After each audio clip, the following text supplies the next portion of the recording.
بسم الله الرحمن الرحيم، والصلاة والسلام على أشرف المرسلين، ولا حول ولا قوة إلا بالله العلي العظيم. إذا مرة أخرى ها نحن نلتقي بكم أبنائي بنات التلاميذ. حصتنا اليوم هي ملخص حول العدادات، ثم بعد ذلك نجري حل بعض التمرينات من البكالوريات السابقة. الكل يعلم أن القلاب جيكا عندما نضع مدخليه في المستوى العلوي جي وكا في المستوى العلوي، يعني في الواحد لوجيك، في الواحد منطقي، وعندما ننشط التوقيتية بجبهة نازلة هكذا، إذا نسميها آش ولا كلوك ولا تي، فإن القلاب يغير من حالته في المخرج. إذا كان صفر يصبح واحد، وإذا كان واحد يصبح صفر. نفس الشيء بالنسبة للمخرج المنفي كيبارا. إذا لاحظوا جيدا، وهذه الظاهرة نسميها حالة التبديل للقلاب جيكا التي يمتاز بها فقط القلاب جيكا. الآن نضيف قلاب آخر، إذا يصبح لدينا قلابين بهذا الشكل، جي كا كي وكيبار، مدخل توقيتية. لاحظوا جيدا، القلابين جيكا كلاهما يشتغل على الجبهة النازلة، يجب أن يكون كلاهما يشتغل على الجبهة النازلة. نفس الشيء لو وضعنا المدخلين جي وكا في المستوى العلوي، يعني واحد منطقي، وقمنا بتوصيل توقيتية القلاب جي أو القلاب الثاني، هذا شوف، هذا نسميه، شوفوا أبنائي، هذا نسميه القلاب A وهذا القلاب B، يعني الرتبة الأولى والثانية. لاحظوا جيدا، لو قمنا بوضع مبدلة هنا هكذا، وهذه المبدلة يا إما عندها وضعيتين واحد اثنين، إذا هنايا يا إما في الوضعية واحد، هذا الصفر، يا إما في الوضعية واحد، يا إما في الوضعية اثنين. نفرض مثلا الآن حطيناه في الوضعية واحد، نفرض حطينا المبدلة في الوضعية واحد هكذا، ماذا يحدث؟ لاحظوا جيدا، الآن نحاول ننشئ جدول ونراقب فيه تشغيل مخارج القلابات الأول والثاني. لاحظوا جيدا، إذا هذه كي A وهذه كي B، مخرج القلاب الأول ومخرج القلاب الثاني. نرسم جدول الآن، لاحظوا جيدا، نرسم جدول هذا وش فيه آش مدخل توقيتية، والمخرج كي A والمخرج كي B. إذا لاحظوا جيدا، نفرض أن قبل ما نمد التوقيتية وقبل ما ننشط التوقيتية كان القلابين في الصفر صفر هكذا، إذا صفر صفر، الكي A صفر والكي B صفر.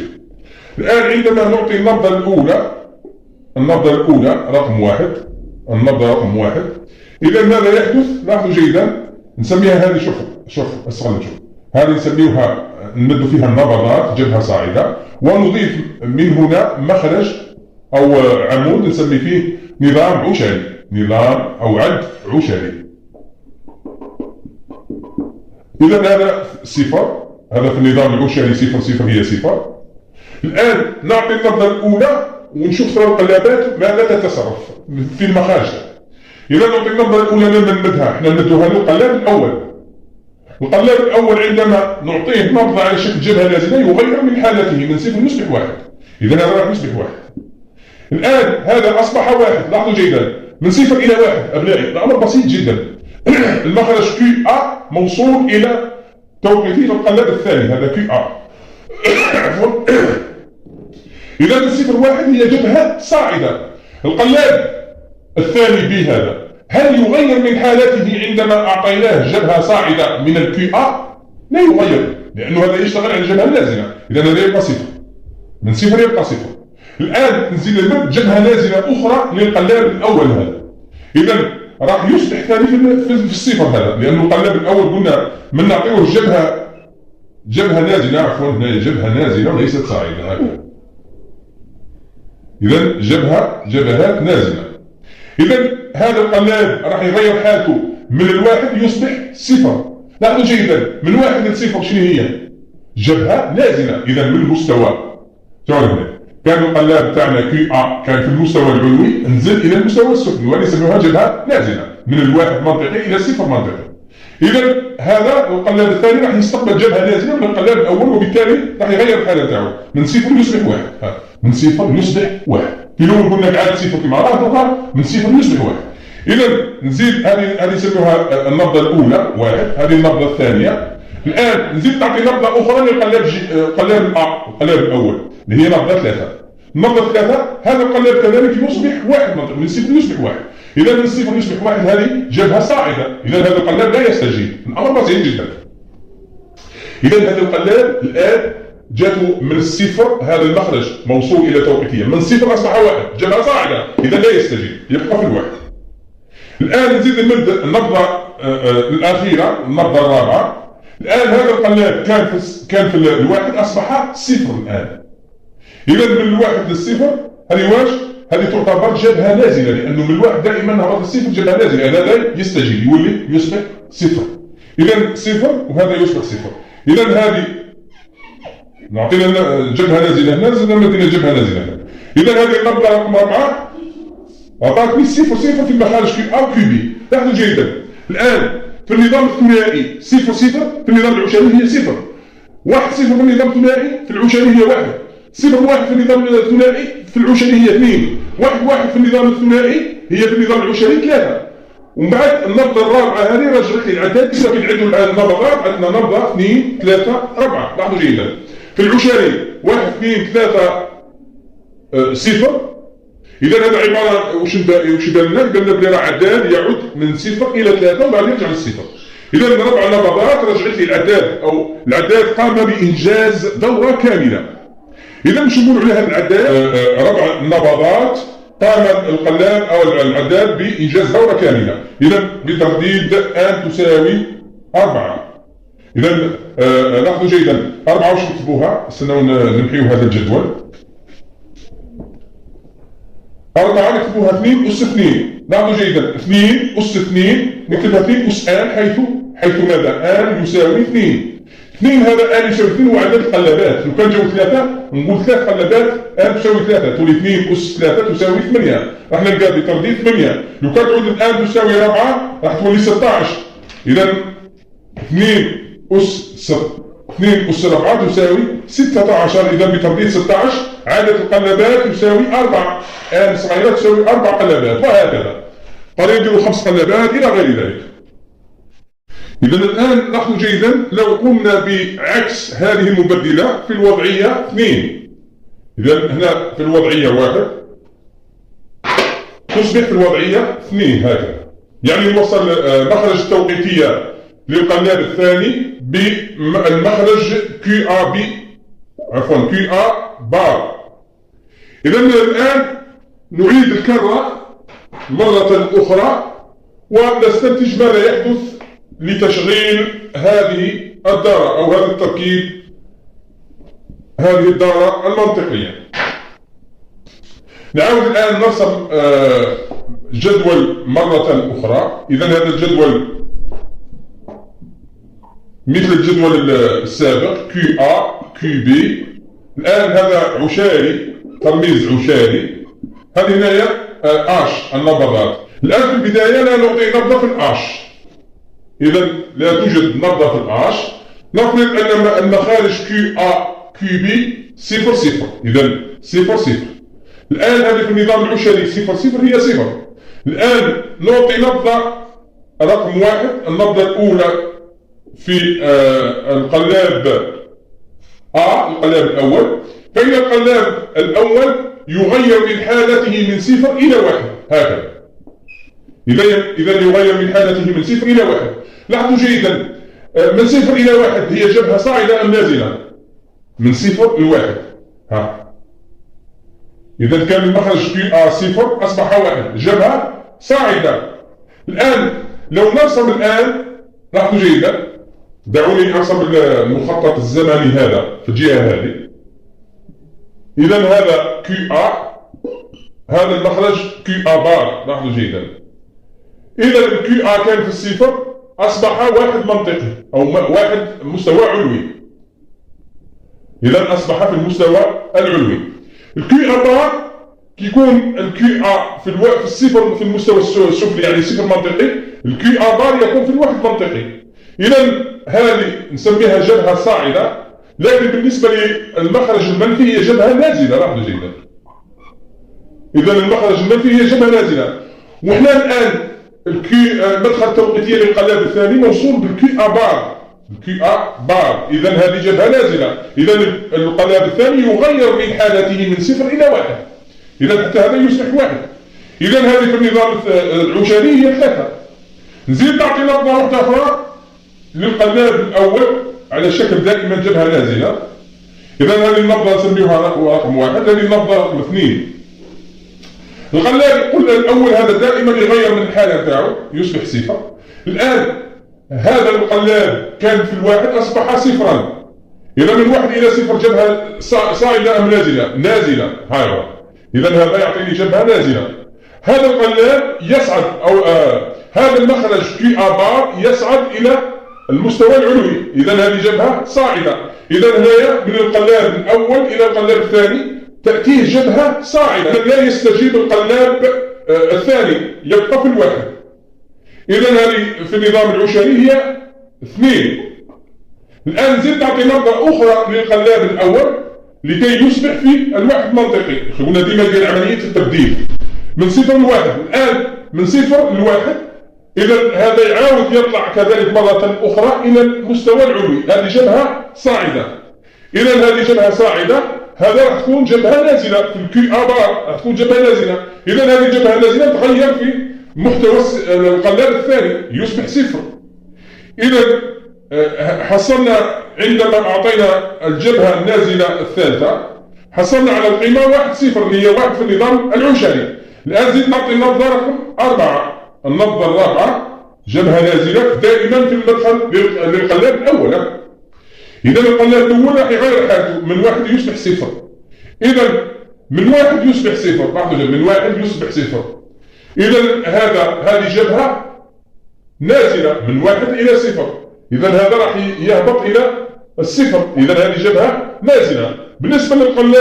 بالنسبة للمخرج المنفي هي جبهة صاعدة. إذا هذه جبهة صاعدة نبدأ إلى القلاب الثاني، وبالتالي القلاب الثاني يبقى في الحالة تاعو اللي هي 0. إذا نرجع للصفر. لاحظوا جيدا. إذا القلاب الأول يتغير 0-1-0-1-0-1. القلاب الثاني 0 كان الصفر يتغير 1-1-0-0. إذا لاحظوا جيدا هذا القيم في النظام العشري 3-2-1-0. إذا لاحظوا جيدا هذا عبارة عن عداد يعد من 3 إلى 0 تنازليا. إذا عداد في النظام أو عداد تنازلي. إذا لاحظوا جيدا عندما وصلنا مدخل التوقيتية للقلاب الثاني بالكي ا بار أصبح عداد تنازلي. بالنسبة الآن سعة العداد نفس الشيء. سعة العداد الآن تساوي 4 وتساوي 2 أس 2 وتساوي إذا هنا يستلزم أنه الآن يساوي 2 يعني قلابين كافيان أو يكفيان لإنجاز العداد بترديد 4. هذا فيما يخص طريقة تشغيل العدادات. فقط أذكر تلاميذي الكرام أن العدادات هناك نوعان. هناك العدادات التزامنية والعدادات اللا تزامنية. إذا ما هو الفرق بينهما؟ لاحظوا جيدا ما هو الفرق بين العداد التزامني والعداد غير التزامني. والله إذا العداد التزامني لاحظوا جيدا العداد التزامني أنه التوقيتية للقلابات جميعها، لو كان مازال عندنا قلابات أخرى القلابات جميعها ذات توقيتية مشتركة يعني متزامنة في إعطاء النبضة على التوقيتية. يعني عندما نعطي نبضة هنا في التوقيتية أو نفعل التوقيتية فإن القلابات كلها تشتغل في آن واحد. لاحظوا جيدا هذا النوع من العدادات التزامنية يجب إضافة دارة توافقية معقدة. إذا هذا النوع من العدادات معقد نوعا ما بالنسبة للعداد اللا تزامني، وبذلك فإن هذا العداد غير مقرر الآن على تلاميذ الهندسة الكهربائية سنة ثالثة. الآن نروح نشوفوا شو العداد اللا تزامني. العداد اللا تزامني كما شفنا المثال اللي سبق أنه القلاب الأول نعطيه التوقيتية اش مباشرة من مصدر التوقيتية. القلاب الثاني يأخذ مدخل التوقيتية له من مخرج القلاب الأول يا إما من الكي ا أو من الكي ا بار على حسب نوع العداد إذا كان تصاعدي ولا تنازلي كما شفنا في المثال السابق. طبعا في المثال السابق لاحظوا جيدا، أريد أن أذكر تلاميذي الكرام فقط إذا كان استعملنا الجبهة النازلة وهي الشائعة الاستعمال، فإنه يعني نعطيكم فكرة بسيطة باش تتشفوا على التشغيل تاع العداد التصاعدي التنازلي، واش نختاروا كي أو لا كي أبار. لاحظوا جيدا، احنا نتفقوا أنه الجبهة النازلة هي المشهورة بكثرة بالاستعمال. كان وصلت الآش أو الكلوك بالكي أبار إلى أعلى أصعد الفوق، نقول عداد تصاعدي. عداد تصاعدي شوفوا عليها هذه سهلة ولا شوف كي نحط المبدلات أصعد بها الفوق عداد تصاعدي، أنزل بها لتحت تنازلي. الفكرة بسيطة. إذا أصعد فوق المبدلات أصعد بها الفوق تصاعدي، أنزل بها لتحت تنازلي. هذا طبعا في الجبهة النازلة. والجبهة الصاعدة دروكا أعكس كلش، يعني دعش على الجبهة النازلة والجبهة الصاعدة أعكس كل شيء. هذا بالنسبة لاختيار التوقيتية من الكي A أو من الكي أبار. كذلك هناك من حيث نمط التشغيل هناك نوعان من العدادات في التشغيل: عداد تام يعني بدورة كاملة. شنو هو عداد تام بدورة كاملة؟ أنه العداد مثلا زوج قلبات هنا يحسب لنا 0 1 إذا كان تصاعدي، 0 1 2 3 ومن بعد يرجع للصفر. إذا هنايا إذا كان العداد اشتغل بدورة كاملة لازم له نبضة 2 3 4، إذا بترديد 4 لازم آن يساوي 4. إذا كان خيرت آن يساوي 4 اللي هي 2 أس آن، إذا كان خيرت آن يساوي 2 أس آن فإن العداد تام. الآن يعني العداد ينجز الدورة كاملة ويرجع للصفر، من الصفر إلى الصفر. الآن العداد غير تام. كيف نتعرف على أن العداد غير تام؟ إذا كان اديت الآن السعة اللي مديتها لك لإنجاز العداد كانت أصغر من 2 أس آن. آن هذا هو عدد القلبات. عدد القلبات. إذا كان الآن هذا أصغر من 2 أس آن، على سبيل المثال فليعود آن مثلا يساوي 4 يعني 16. إذا كان الآن اللي مديته لك أنا مثلا آن أصغر من 16، على سبيل المثال مديت لك آن يساوي 11. إذا هذا نسميه عداد غير تام. وش معناها؟ معناتها يعود من 0 حتى 10 ويرجع للصفر، لأنه بترديد 11. لا نحسبه هنايا حتى 10 ومن 10 للصفر، هذه نحسبها نبضة كذلك. إذا هنا بترديد 11 يعود من 0 ل 10. وطبعا هذه نشوفوها في الأمثلة أو في التمارين اللي راح نحلوها فيما يأتي إن شاء الله. إذا هذا بالنسبة لعداد تام وغير تام. الآن نمر مباشرة إلى حل التمرين الأول. دوكا نكتب لكم نص التمرين ونرجع إن شاء الله. إذا نأخذ جيدا مع التمرين الأول. نريد إنجاز عداد عشاري باستعمال الدارة المندمجة 7476. إذا الدارة المندمجة هذه عبارة عن دارة بها قلبين جيكا ذوي التحكم على الجبهة النازلة. ما هو عدد القلابات اللازم لإنجاز هذه الدارة أو لإنجاز هذا العداد؟ استخرج شرط نهاية العد. السؤال الثالث: ارسم المخطط المنطقي لهذا العداد. إذا الآن الإجابة على السؤال الأول. إذا جيم 1: ما هو عدد القلبات اللازم؟ إذا الآن حساب ماذا؟ أن عدد القلبات اللازم آن صغيرة هذا. إذا نأخذ جيدا العداد المطلوب في هذا التمرين هو عداد عشاري، أي أن آن تساوي 10. إذا العداد هذا المراد إنجازه بترديد 10، يعني ذو سعة تساوي 10. إذا لابد من حصر العدد 10 بين قوتين للعدد 2، يعني 10 محصور بين 16 مثلا و 8. إذا 16 هو 2 أس 4 و 8 هو 2 أس 3.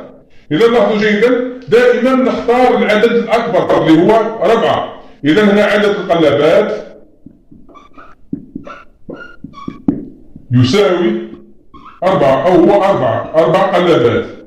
إذا عدد القلابات هنا لازم لنا 4 قلابات من النوع جيكا ذات التحكم على الجبهة النازلة.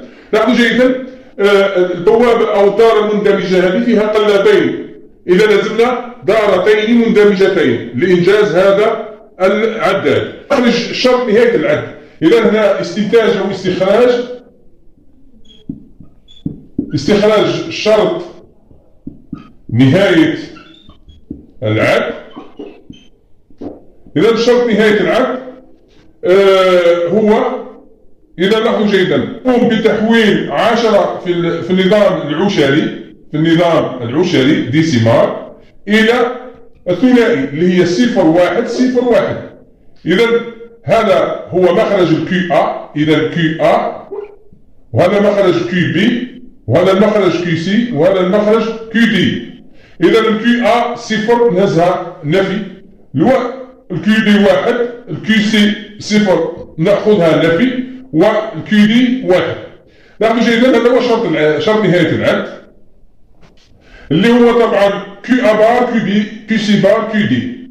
ويمكن أن نستغني عن كي A بار وكي سي بار ونأخذ فقط شرط نهاية العد هو كي بي وكي دي فقط. هذا هو شرط نهاية العد. هذا هي القيمة المنطقية التي ندخلها إلى بوابة ونوصلها ب الكلير للقلابات الأربعة. هذا إذن هو الإجابة عن السؤال الثاني. الآن نمر إلى رسم المخطط المنطقي لهذا العداد باستعمال الدارة المندمجة 7476 اللي هي عبارة عن قلابات جيكا ذات التحكم على الجبهة النازلة. مباشرة انتظروني، سوف أقوم برسم 4 قلابات من النوع جيكا ذات التحكم على الجبهة النازلة، ونقوم برسم المخطط المنطقي لهذا العداد معا. إذا بعد ما صمت 4 قلابات 4 طوابق لهذا العداد، إذا الآن نقوم بأول شيء يجب أن نجعل القلابات الأربعة تشتغل في حالة التبديل. كيف؟ أني أعطي واحد منطقي في المدخل جي وكا هكذا. إذا نعطي واحد منطقي في المداخل جي وكا. هناك عدة أو هناك طرق لإعطاء القيمة المنطقية واحد في الجيكا. يا إما نجمع الجيكا ونديهم إلى زائد في سي سي، أو نعطي مباشرة القيمة واحد على شكل واحد منطقي، واحد لوجيك، دلالة على أن القلابات تشتغل في حالة التبديل. الآن نوصل اش للقلاب الأول مباشرة هكذا إلى مدخل كلوك، أو نسميها اش ولا نسميها كلوك كيف ولا تي. الآن بما أنه العداد يشتغل على الجبهة النازلة وهو عداد تصاعدي، إذا نأخذ من القيمة كي اش للقلاب الثاني. نفس الشيء القلاب الثالث نهز له القيمة أو المدخل كي هكذا. إذا ما بقي لنا فقط أننا نقوم بإخراج القيمة التي يصل إليها العداد اللي هي 9. إذا الآن بما أن العداد بترديد 10 يعود من 0 إلى 9، إذا شرط نهاية العد استخرجناه سابقا وهو البوابة ومدخلها كي بي كي دي ولا كي دي كي بي. الآن نوصل مداخل هذه البوابة، والمدخل الأول قلنا هو كي بي، إذا هذا هو كي بي.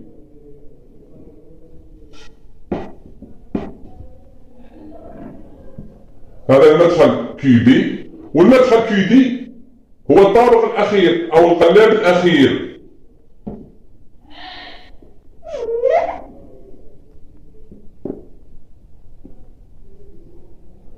إذا هذه البوابة والتي تأخذ قيمة شرط نهاية العد ونوصلوه بمخرج الكلير هكذا.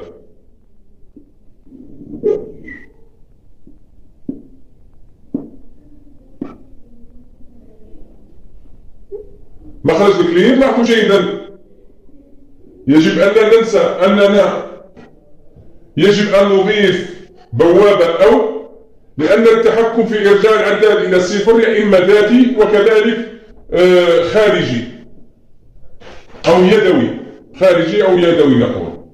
إذا نضيف هنا بوابة أو،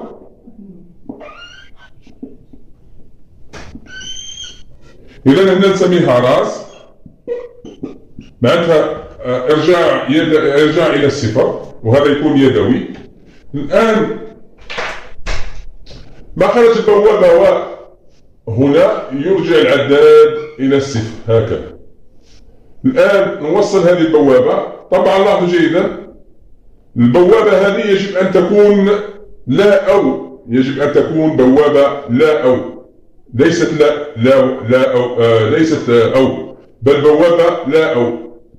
إذا السؤال لماذا البوابة لا أو؟ لأن القيمة التي تؤخذ بعين الاعتبار أو التي تنشط الآن الكلير هذا هي الصفر. لاحظوا جيدا. إذا القيمة هنا التي ينتهي إليها العد هي واحد واحد. واحد وواحد ماذا تعطيني؟ واحد. إذا هنا واحد. نفرض الآن الراس ما مديتش فيها قيمة أو ما فعلتهاش، يعني صفر. واحد أو صفر ماذا تعطيني؟ واحد. إذا كان ما استعملناش بوابة لا أو، فإن الواحد هذا غير فعال للكلير. إذا يجب أن نجعله يصبح صفرا. إذا الآن واحد يصبح صفر، وصفر فعال في الكلير. إذا لابد من إضافة بوابة لا أو وليست أو. نفس الشيء بالنسبة للمدخل راس هذا. لو أعطينا القيمة واحد فعال، أما الصفر غير فعال. لاحظوا جيدا، واحد أو صفر تعطيني واحد، يتنفع يعطيني صفر، إذا فعال. إذا هنا يجب إضافة بوابة أو لا أو. إذا نكتفي بهذا القدر فقط. انتظرونا في الفيديو القادم، سوف نقوم بحل التمرين الثاني نفس الشيء على العدادات. هذا التمرين مأخوذ من بكالوريا 2017. كي لا نطيل في هذا الفيديو قسمناه على 2. إذا انتظرونا في الفيديو القادم إن شاء الله. وأستودعكم الله الذي لا تضيع ودائعه، والسلام عليكم ورحمة الله تعالى وبركاته.